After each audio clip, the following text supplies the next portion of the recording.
नमस्कार दोस्तों, हमारे YouTube चैनल में आपका स्वागत है। आज हम आपके लिए इस वीडियो में विष्णु पुराण के दूसरे अंश का चौथा अध्याय लेकर आए हैं, जहां हम प्लक्ष तथा शालमल आदि द्वीपों का विशेष वर्णन करेंगे। तो विष्णु भगवान से प्रार्थना करके कि हम सब पर अपना आशीर्वाद बनाए रखें, शुरू करते हैं इस अध्याय को। श्री पराशर जी मैत्री जी से बताने लगे, जिस प्रकार जम्बू द्वीप क्षार समुद्र से घिरा हुआ है, उसी प्रकार क्षार समुद्र को घेरे हुए प्लक्षद्वीप स्थित है। जम्बूद्वीप का विस्तार 1,00,000 योजन है और प्लक्षद्वीप का उससे 2 गुना कहा जाता है। प्लक्षद्वीप के स्वामी मेधातिथि के 7 पुत्र हुए। उनमें से सबसे बड़ा शांतहय था, उससे छोटा शिशिर, उसके बाद सुखोदय, आनंद, शिव, क्षेमक थे तथा 7वां ध्रुव था। यह सब प्लक्षद्वीप के अधीश्वर हुए। प्रथम शांतहेय वर्ष है तथा अन्य शिशिर वर्ष, सुखोदय वर्ष, आनंद वर्ष, शिव वर्ष, क्षेमक वर्ष और ध्रुव वर्ष हैं तथा उनकी मर्यादा निश्चित करने वाले अन्य 7 पर्वत हैं। उनके नाम हैं गोमेद, चंद्र, नारद, दुंदुभि, सोमक, सुमना और 7वां वैभ्राज्र। इन वर्ष पर्वतों और वर्षों में देवता और गंधर्वों के सहित सदा निष्पाप प्रजा निवास करती है। वहाँ के निवासी गण पुण्यवान होते हैं और वे चिरकाल तक जीवित रहकर मरते हैं। उनको किसी प्रकार की आदि व्याधि नहीं होती, निरंतर सुख ही रहता है। उन वर्षों की 7 ही समुद्रगामिनी नदियाँ हैं। उनके नाम मैं तुम्हें बतलाता हूँ, जिनके श्रवण मात्र से ही पापों की गति हो जाती है, पाप दूर हो जाते हैं। वहाँ अनुतप्ता, शिखी, विपाशा, त्रिद्रिवा, अक्लमा, अमृता और सुक्रता, ये ही 7 नदियाँ हैं। ये मैंने तुमसे प्रधान पर्वत और नदियों का वर्णन किया। वहाँ छोटे छोटे पर्वत और नदियाँ तो और भी हैं और सहस्त्रों हैं, यानी हज़ारों हैं। उन देश के हुष्ट पुष्ट लोग सदा उन नदियों का जल पान करते हैं। उन लोगों में ह्रास अथवा वृद्धि नहीं होती और ना उन 7 वर्षों में युग की कोई अवस्था है।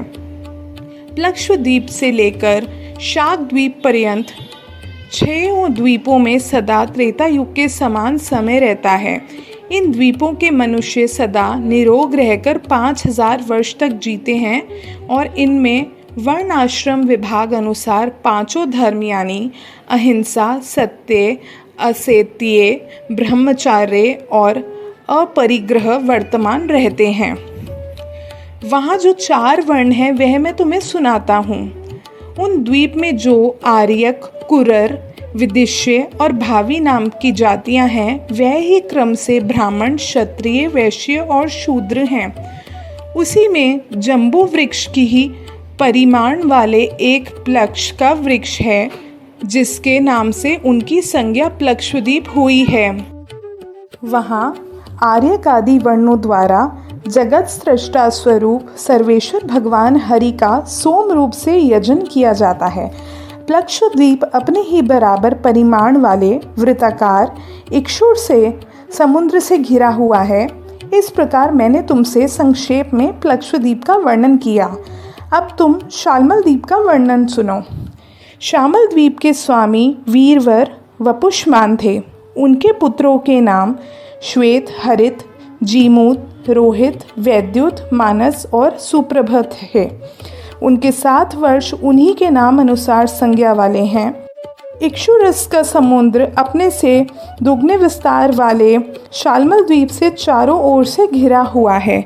वहाँ भी रत्नों के स्थान रूप 7 पर्वत हैं, जो उसके 7 वर्षों के विभाजक हैं तथा 7 नदियाँ हैं। पर्वतों में कुमुद, उन्नत, बलाहक, द्रोणाचल हैं, जिनमें नाना प्रकार की महाऔषधियाँ हैं। कंक, महिष और गिरिवर कुकुदमान हैं। और नदियाँ योनि, तोया, वृतृष्णा, चंद्रा, मुक्ता, विमोचनी और निवृत्ति हैं तथा स्मरण मात्र से ही सारे पापों को शांत कर देने वाली हैं। श्वेत, हरित, वैद्युत, मानस, जीमूत, रोहित और अति शोभ्यमान सुप्रभ, यह उसके 4 वर्णों से युक्त 7 वर्ष हैं। शालमल द्वीप में कपिल, अरुण, पीत और कृष्ण, ये 4 वर्ण निवास करते हैं, जो पृथक पृथक क्रमशः ब्राह्मण, क्षत्रिय, वैश्य और शूद्र हैं। यह यजनशील लोग सबकी आत्मा अव्यय यज्ञ के आश्रय वायु रूप विष्णु भगवान का श्रेष्ठ यज्ञों द्वारा यजन करते हैं। इस द्वीप में देवगण सदा विराजमान रहते हैं। इसमें शालमल का एक महान वृक्ष है जो अपने नाम से ही अत्यंत शांतिदायक है। यह द्वीप अपने समान ही विस्तार वाले एक मदिरा के समुद्र से सब ओर से घिरा हुआ है और यह सुरा समुद्र शामल द्वीप से दुगने विस्तार वाले कुश द्वीप द्वारा सब ओर से घिरा हुआ है।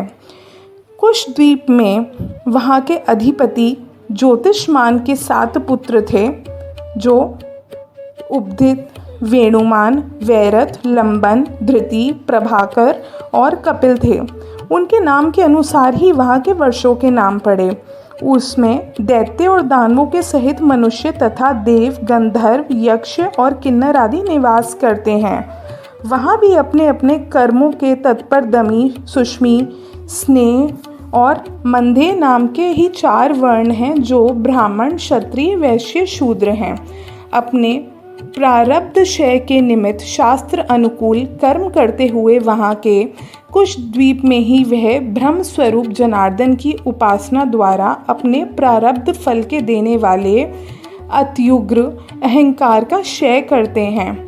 उस द्वीप में विद्रुम, हेमशैल, द्युतिमान, पुष्पवान, कुशशेय, हरि और 7वां मंद्रांचल, ये 7 वर्ष पर्वत हैं तथा उसमें 7 ही नदियां हैं, जो कि धूतपापा, शिवा, पवित्रा, सम्मति, विद्युत, अंबा और मही हैं। यह संपूर्ण पापों को हरने वाली हैं। वहाँ और भी हजारों छोटी छोटी नदियाँ और पर्वत हैं। कुश द्वीप में एक कुश का झाड़ है, उसी के कारण इसका नाम कुश द्वीप पड़ा है। यह द्वीप अपने ही बराबर विस्तार वाले घी के समुद्र से घिरा हुआ है और वह घृत समुद्र क्रौच द्वीप से घिरा है। अब इसके अगले क्रौच नामक महाद्वीप के विषय में सुनो, जिसका विस्तार कुश द्वीप से दूना है। क्रौच द्वीप में महात्मा द्युतिमान जो पुत्र थे, उनके नाम अनुसार ही महाराज द्युतिमान ने उनके वर्षों के नाम रखे। उनके कुशल, मंदग, उष्ण, पीवर, अंधकारक, मुनि और दुंदुभि ये 7 पुत्र थे।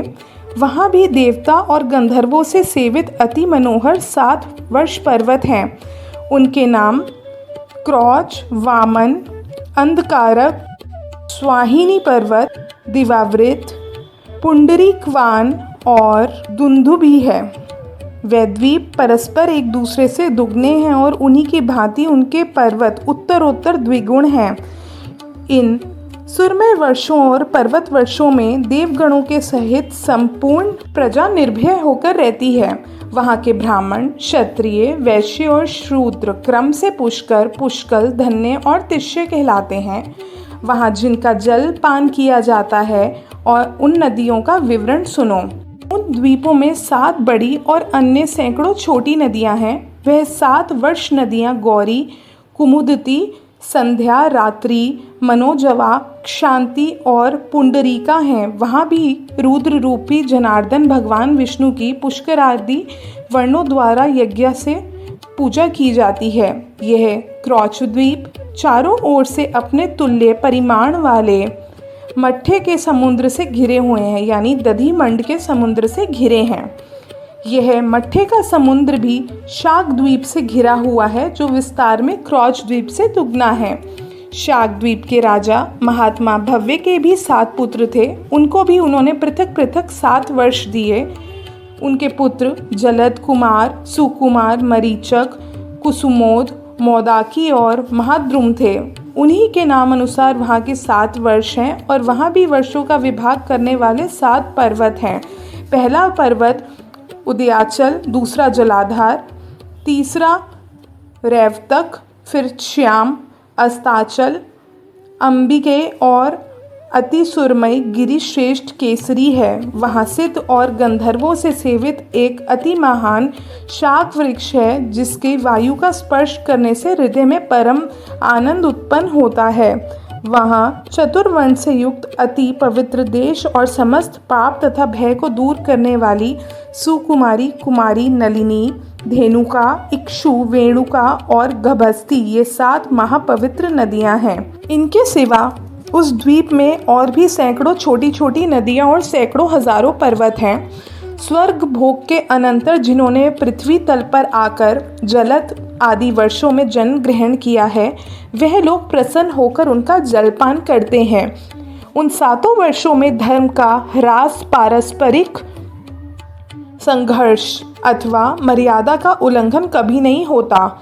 वहाँ मग, मागध, मानस और मंदग ये 4 वर्ण हैं।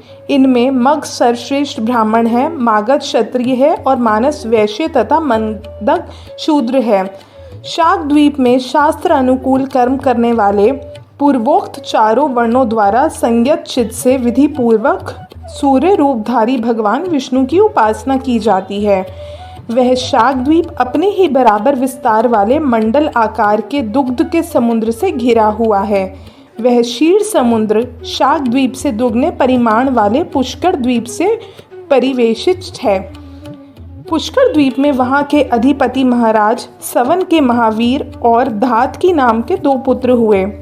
उन दोनों के नाम अनुसार महावीर खंड और धातकी खंड नाम के 2 वर्ष हैं, जिनमें मानसोत्तर नाम की एक ही वर्ष पर्वत कहा जाता है, जो इसके मध्य में वलयकार स्थित है तथा 50,000 योजन ऊंचा, इतना ही सब और गोलाकार फैला हुआ है।